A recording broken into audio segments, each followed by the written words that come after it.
So, YouTube family, the Mayo Queen, Mary Kay Cabot, the tweaker, just got exposed for racist or racial tweets and reference towards Shedeur Sanders. Well, not tweets, just more outlandish statements she continues to say. Now, before we get started with this video, I wanted to tell y'all, let's give credit to TS4T Sports Media. I don't know if the brother likes me or not. I don't do these videos to be loved, to be praised. Well, today, man, Browns insiders are not buying nothing Jerry Jeudy and Mary Kay Cabot are saying pertaining around this Shedeur Sanders situation.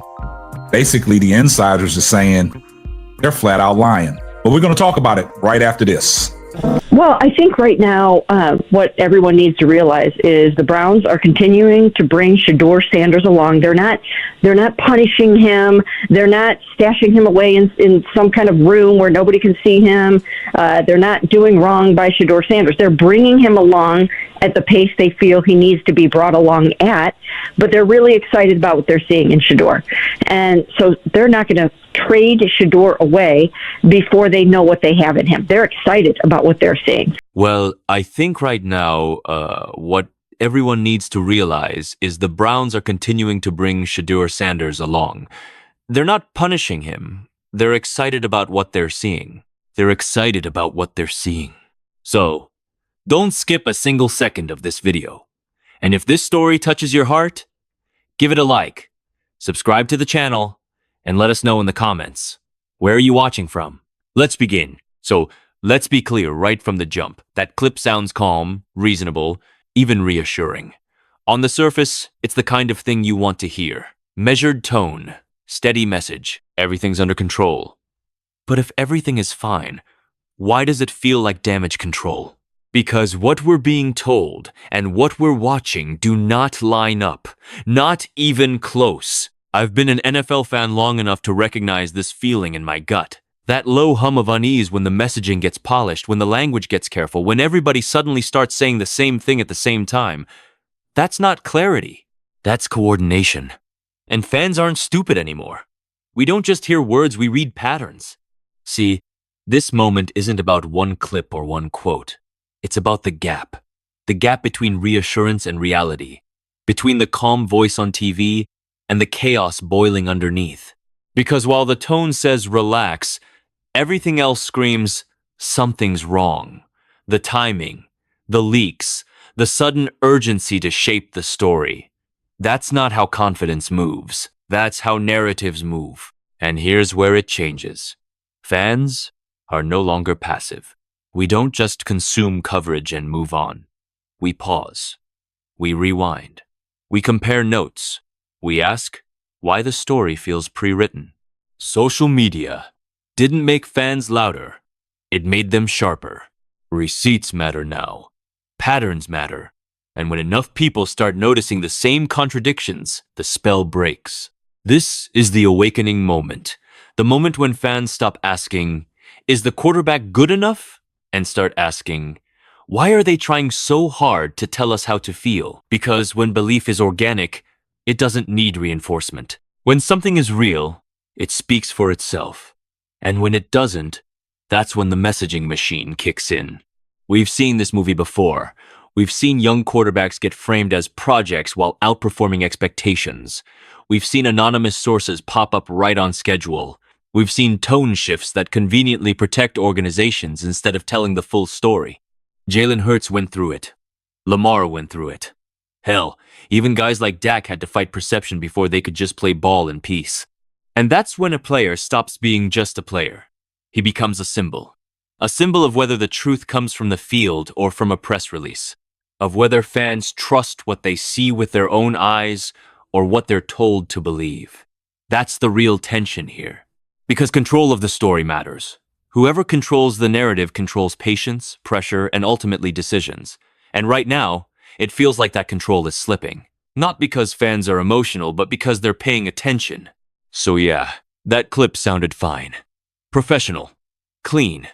But the noise around it? That's not calm.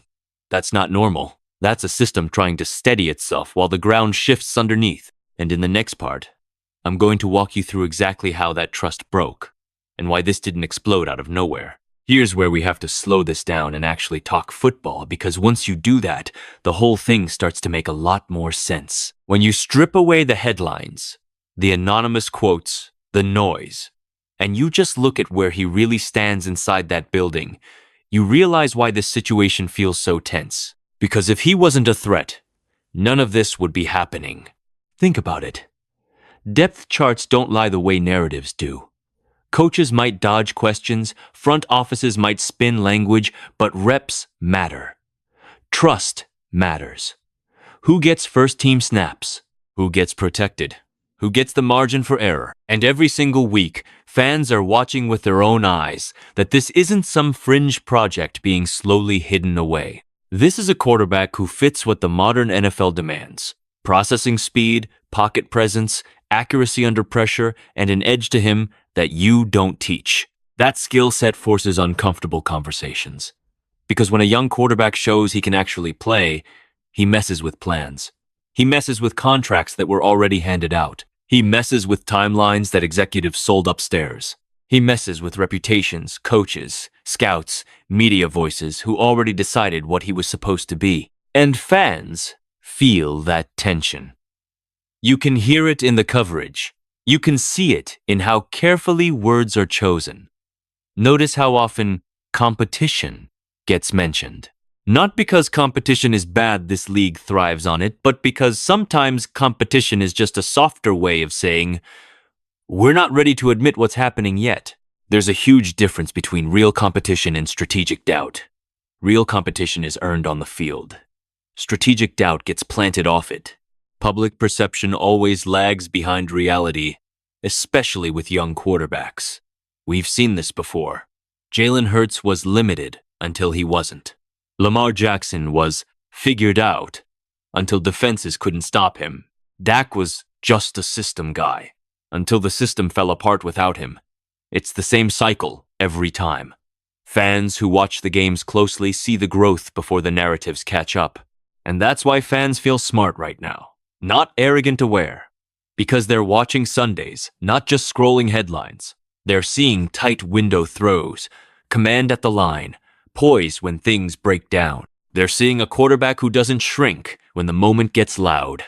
So when stories pop up questioning his standing or hinting at uncertainty, fans immediately ask the obvious question: if he wasn't a threat, why all the extra effort? Why the leaks? Why the framing? Why the constant need to remind us that nothing is settled? That's not how teams talk about quarterbacks they're unconcerned about. That's how organizations talk when reality is pushing faster than the plan. And here's the dangerous part. When a player outperforms the narrative doesn't just disappear. It fights back. Harder, louder, more coordinated. Because admitting the truth means admitting mistakes. And in the next part, we're going to get into exactly how that pushback starts and why the criticism always seems to show up right on time. This is where the curtain gets pulled back, because criticism in the NFL doesn't just happen. It arrives on schedule. If you've been watching long enough, you already know the rhythm. A young quarterback stacks a few strong performances. The noise gets quieter. The questions start to fade. And then, right on cue, here comes the doubt. Not loud, not direct, subtle, framed as concern, sourced anonymously, delivered at the most convenient possible moment. And let me say this clearly to you, because it matters. You're not crazy for noticing this. You didn't imagine the timing. You've seen this before. Here's how it works. Anonymous sourcing is the grease that keeps the NFL media machine running. Coaches talk to execs. Execs talk to reporters. Reporters protect access. Nobody has to lie outright. They just shape the tone. Some around the league believe. There are questions internally. Not everyone is sold. Those phrases are powerful because they can't be pinned down. They float. They linger. And once they're out there, they become reality to people who aren't watching every snap. Now ask yourself, why do these doubts never drop after bad games? Why do they never show up when things are genuinely ugly? No, they surface after growth, after momentum, after belief starts spreading. That's not coincidence. That's control. Young quarterbacks have always been labeled before they're evaluated. We've watched it happen over and over again. Raw, limited, system dependent, needs more time. And sometimes those labels are fair, development is real. But there's a line. Fair criticism is rooted in film, in reps, in tangible flaws. Narrative steering is rooted in timing and intent. Fair criticism says, here's what he needs to clean up. Narrative steering says, let's remind people not to trust what they're seeing. Think back. Jalen Hurts wasn't questioned when the Eagles were losing. He was questioned when they started winning. Lamar Jackson didn't face skepticism after rough stretches it peaked when he became undeniable. Dak Prescott wasn't doubted during his growing pains. It came when he threatened expectations. That's the smear cycle. It doesn't aim to destroy a player. It aims to slow belief, to buy time, to keep options open without owning a decision. And the most frustrating part? It works on casual fans, on national audiences, on people who only see headlines, but not on the ones who are locked in every week. Not on the fans who hear the cadence, see the command, feel the shift when the quarterback steps into the huddle. So when those convenient doubts pop up, fans aren't shocked anymore. They're alert. They start asking different questions. Not, is he good enough? But, who benefits from this story right now? Not, what did he do wrong? But, why are we hearing this now? That's the turning point. The exact moment when fans stop questioning the player and start questioning the messengers. And once that happens, everything changes, because the next phase isn't about doubt anymore. It's about accountability. Here's the part they didn't count on through all the noise, all the side talk, all the doubt floating around like fog. He never flinched, not once. While the conversation kept shifting, while the narratives kept changing, he just kept showing up and doing the work. And that's the separator in this league. Not talent alone. Poise under fire. Because growth doesn't always scream at you through the box score. Sometimes it whispers in moments fans feel more than they can explain. A check at the line when the defense shows pressure late. A throwaway instead of a hero ball mistake. Eyes downfield while chaos collapses the pocket. Those are the reps that tell you a quarterback is leveling up. You don't need stats to recognize leadership either. Fans know it instinctively. You see it in body language, in how teammates respond after a bad series, in who players gravitate toward on the sideline. This isn't about speeches or slogans, it's about presence, about calm, about someone who doesn't shrink when the moment tightens. And here's the thing, performance doesn't argue. It doesn't tweet, it doesn't clap back, it just shows receipts. Every week, the same cycle tried to restart. Another question, another doubt. Another reason fans were told to slow down their belief. And every week, it got answered the same way. On the field. He answered it on the field. Again, and again, and again. That's what they didn't plan for. They expected pressure to stall him. They expected scrutiny to crack him. They expected the noise to seep in. Instead, it sharpened him. You can see it in how quickly he processes now. In how he manipulates defenders with his eyes. In how he stands tall when the protection breaks down. Those aren't traits you fake. Those are learned under stress. Silence plus execution hits harder than any rebuttal ever could. No interviews trying to convince you. No emotional responses. Just tape. Just moments. Just steady answers when it mattered most. And fans feel that. They respect it. Because we've watched quarterbacks with all the talent in the world fold when things get uncomfortable. This one didn't. That's why belief didn't just survive, it multiplied. The attempted doubt didn't slow the momentum, it accelerated it, because once fans saw he could handle pressure from defenses and from narratives, something clicked. This wasn't just a promising player anymore. This was someone built for NFL chaos. And that matters, because this league doesn't get quieter, it gets louder. The lights get brighter. The expectations get heavier.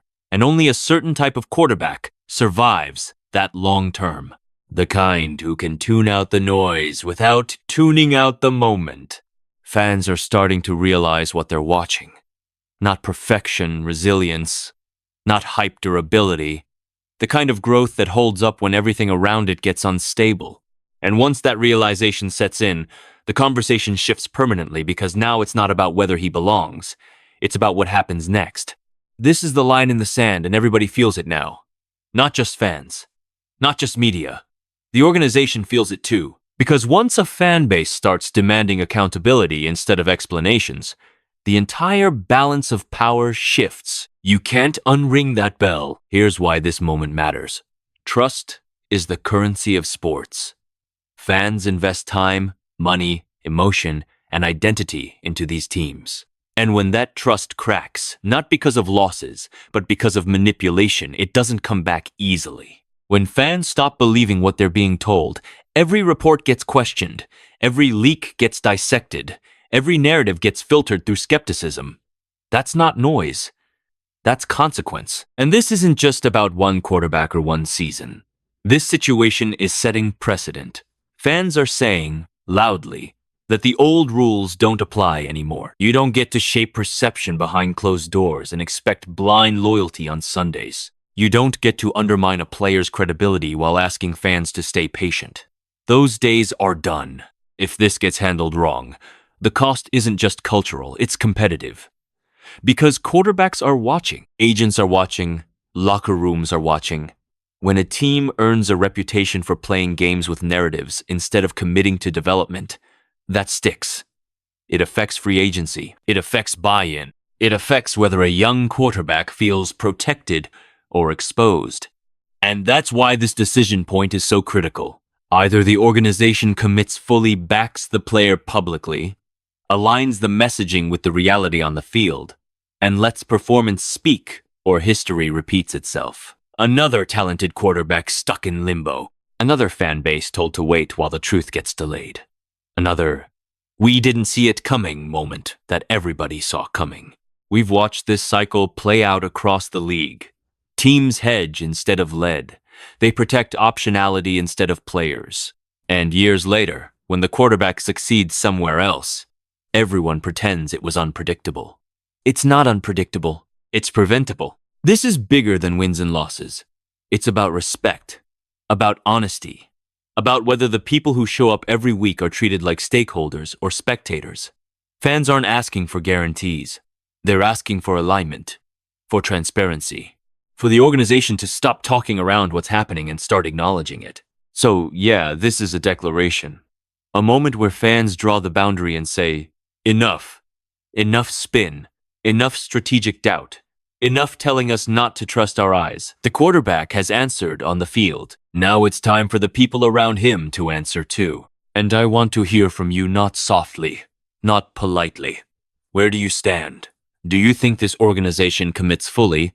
Or do you think we're watching the first chapter of another story we already know too well? Drop your thoughts.